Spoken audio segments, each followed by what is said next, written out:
Assalamualaikum warahmatullahi wabarakatuh. Hai, kami dari kelompok 1 akan mempraktekkan video konseling dewasa dan lansia dengan anggota saya Najwa Zahroh.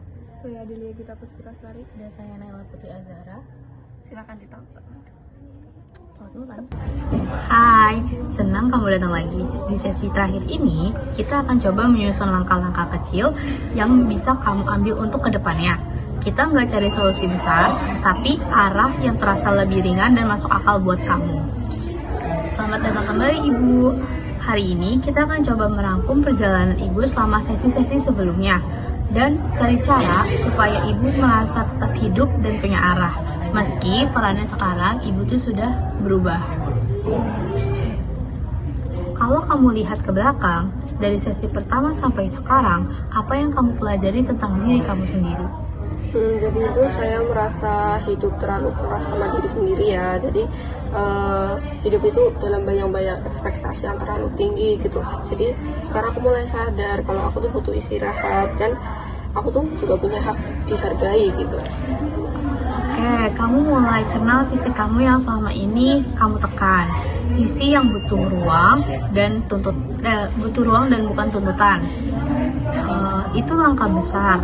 Gak semua orang itu berani ngelakuin apa yang kamu lakuin. Nah, sekarang Ibu. Kalau dari Ibu sendiri, apa yang paling terasa berubah sejak pertama kali kita ngobrol? Jadi saya dulu merasa kosong. Nah, tapi sekarang saya sadar saya tuh masih punya banyak hal buat dibagikan. Saya bukan cuma pensiunan, saya juga nenek, tetangga, dan teman. Oke, Ibu mulai lihat diri Ibu itu lebih utuh. Nggak cuma dari pekerjaan, tapi dari hubungan dan pengalaman hidup Ibu sendiri. Nah, itu sangat berharga, Bu. Banyak orang butuh sosok seperti Ibu ini. Kalau dari Mbak, kalau semisal Mbak boleh milih satu langkah kecil untuk minggu ini yang bisa bantu Mbak lebih tenang, apa yang mau kamu coba? Jadi aku tuh mencoba bikin jadwal yang ringan gitu ya buat skripsi aku biar nggak terlalu padat gitu. Lalu terus mulai journaling biar pikiran tuh nggak menumpuk.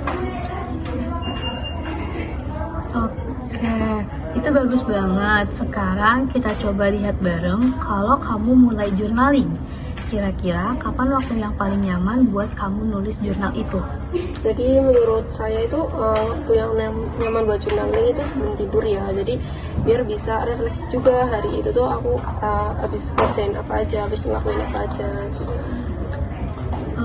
Oke, bagus. Terus kalau jadwal skripsi, kamu mau mulai dari bagian mana dulu? Dari bab 3 sih, itu yang paling stucknya tuh di situ gitu. Jadi kita pecah jadi langkah kecil. Malam journaling, paginya nulis 1-2 paragraf bab 3. Kalau ada kendala, kamu bisa catat dan kita bahas minggu depan. Oke, selanjutnya kalau dari Ibu sendiri, langkah kecil apa yang bisa Ibu mulai atau lakukan di minggu ini? Ya, saya mau mulai nulis cerita masa kecil saya sih, Bu. Nah, buat cucu saya, terus biar mereka tuh tahu kalau saya tuh pernah muda, pernah berjuang gitu. Itu ide yang bagus ya Ibu. Sekarang kita coba susun bareng. Kira-kira Ibu mau mulai dari cerita apa dulu nih? Waktu saya pertama kali belajar itu rasanya cukup gugup ya. Tapi juga bangga sih. Bagus Ibu. Terus Ibu mau nulis pakai buku tulis atau Ibu ketik? Mungkin buku tulis dulu aja deh ya, biar kesannya tuh lebih terasa gitu. Oke. Jadi di minggu ini Ibu mulai nulis satu cerita pendek di buku tulis. Kalau Ibu mau, minggu depan kita bisa bahas dan lihat apakah Ibu mau teruskan jadi kumpulan cerita. Nah, kalau untuk Mbak itu udah berani kenal diri sendiri dan mulai bikin keputusan yang lebih sehat. Terima kasih udah terbuka selama proses ini. Perjalanan Mbak itu belum selesai. tapi Mbak udah punya arah. Dan untuk ibu itu sudah menunjukkan bahwa makna hidup itu bisa terus tumbuh meski bentuknya berubah. Terima kasih juga untuk ibu udah berbagi dengan jujur dan hangat.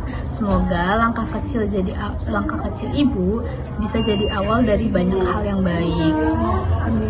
Terima kasih sudah datang pada konselor terakhir kali ini. Selamat siang. Iya.